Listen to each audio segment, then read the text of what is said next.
I don't know if any of you remember Jonathan Brandis or the show Sequest, but he was the actor who played Lucas Wanacek. Um, he was a great actor. He really was. And he got that show and him as an actor got me through a lot of hard times growing up in my house because I had a very rough childhood with my family. And he had a lot to do with getting me through those years. About in 2001, it was either 2001 or 2002, but I think it was 2001, he did something that really upset me. And in 2003, I found out what he did. He killed himself. He went and hung himself in his apartment because he wasn't getting the jobs that were fulfilling enough. At the time when this happened, it affected me because I was suicidal at the time.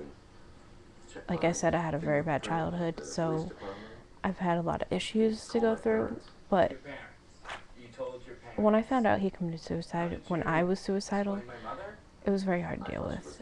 It was like if an actor who is looked upon by so many people as such a strong figure can go and kill himself just because he couldn't get the right parts, then how am I going to do it? Luckily, I got out of that, and now I really think anybody who even considers suicide isn't trying. They're not trying hard enough, because you know what? There is no reason why you should end your life. Because when you think about it, this is your only life you're going to have. There is no other time, even if there is an afterlife or reincarnation, you're not going to remember it. You're not going to remember thinking, you're not going to remember feeling, you're not going to remember any of this. This is the only life you're living in. So why not enjoy it?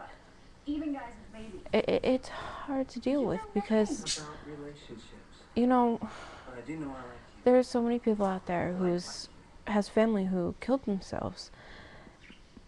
And I feel bad for them. And I also feel bad for the person who had to go and kill themselves because I know what it feels like to have such a hard life where you don't know what to do, you don't know how to get out of it, because I've been in that situation, I've dealt with it, I've felt horrible about it, but I still can't believe to this day he's dead. Jonathan Brandis from Sequest, because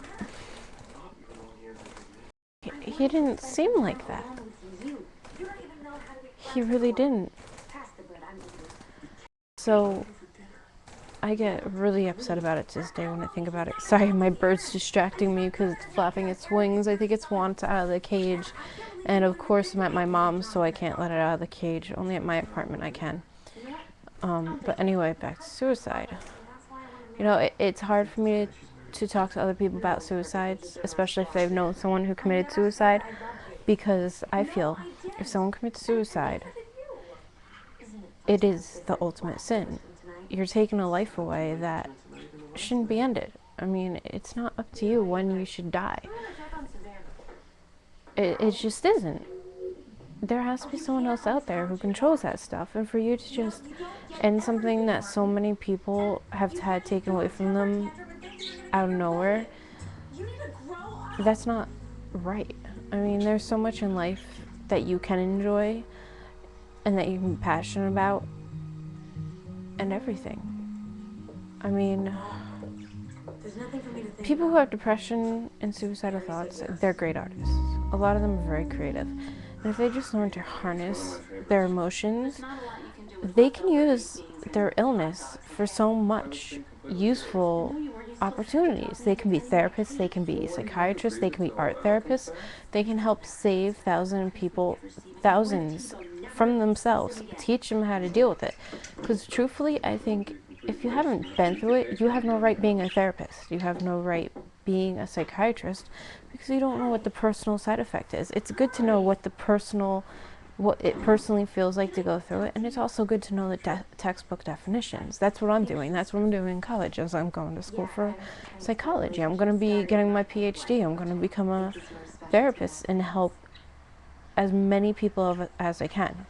I'd love to work on a psychiatric ward possibly. I would love to do research on cultural differences on mental health and psychosis, why some cultures are more, they have more, they are more susceptible to depression, to mental health illness, to psychosis, which if you don't know what psychosis is, it's having detachment from reality, you're not in contact with it. So basically it's the person who's standing on the sidewalk talking to an imaginary friend when they're in like their 40s, when they shouldn't have an imaginary friend. That is psychosis. My birds are kissing, look. Oh, you can't see them.